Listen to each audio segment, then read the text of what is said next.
Hey traders, Shane from GMT Futures and FX. What I'm going to do is take you through a process of adding in the GMT exits. So we know that if we go to Insert Strategy, we've got our GMT exits. Now the exits can be applied to any system that you're running, whether it's a TradeStation system or a GMT system. Click on the chart and do that. You're going to adding in the GMT exits. So I'm picking the GMT futures exits here.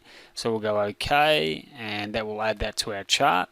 So what you'll see, I've already got them in there. So what I'm going to do is I'm going to remove that one, and let's go in and put the exits on. So if I turn them off initially though, what you'll see is you'll see a system that is that has just the strategy running on it. It doesn't have the exits on there. So what I'm going to do is add in the exits so I can kind of play with the trailing stops and the initial stop as well, because it gives me a little bit more of an ability to kind of adjust the system based on the GMT exits, which I'm familiar with.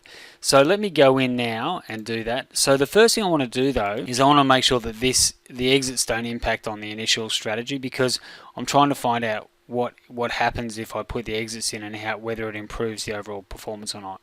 So the first thing I need to do is I need to turn the exits on, and I need to set them as a default so that they don't impact on the strategy. And I do that by turning all the areas off that potentially could impact on the system, so I can individually go through and update each input and optimize on each input. So what I'm going to do is I'm going to leave that at 1000, the initial stop at 1000. I'm going to turn the TS trim to 0. So 1 and 0, 1 is on, 0 is off.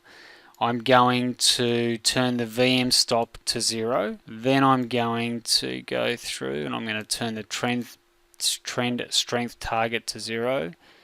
The VM target, I'm going to turn that off as well. So I don't really want any of the stops and targets working at all, because I'm going to individually optimize them. So I don't have anything there. I'm going to turn that VM target ratio to 0 as well. I'm going to scroll down here. That's off because it's got a 0. The MACD is on. I want to turn that off. I want to make sure that all those trailing stops are off. They are. That TP stop is on. We'll turn that off.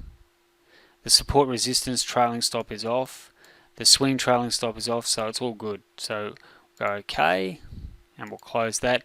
Now there should not be any change at all to this equity graph or the performance of this system, because my GMT exits has been inserted into the chart, but I haven't got anything turned off or on or optimized yet. So that's going to be a separate video. I'm going to walk through each one of the optimizations and do that. But once I set this up and I've got the GMT exits on there without it impacting on the strategy, I'm going to save that as my default, so I don't have to do this again. So anytime I include that into a chart or a workspace that I'm going to be doing some testing on, I don't have to worry about re-optimizing or kind of going through and turning those inputs on or off again. So that saves me a lot of time going forward.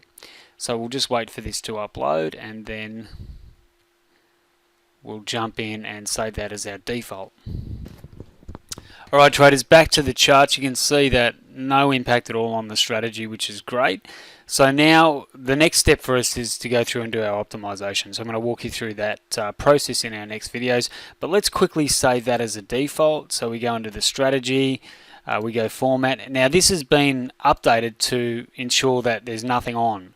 So that's perfect for us. So we'll save that as our default, set as default. Yes, we want to change the default. So this is the default we input into our charts every time we put information in. So we'll go OK. And that now will be saved when we insert that into another chart. That will have our standard settings saved, and it won't impact on our chart, and we can go through and optimize the trailing stops, for example, or some of the exits based on what we want to optimize for each strategy. So that was just a very quick update on setting up the GMT exits and putting the strategy into your chart or onto your chart or your workspace, so you can do some additional testing with the exits. I hope you enjoyed the video and look forward to catching you on the next update. Cheers.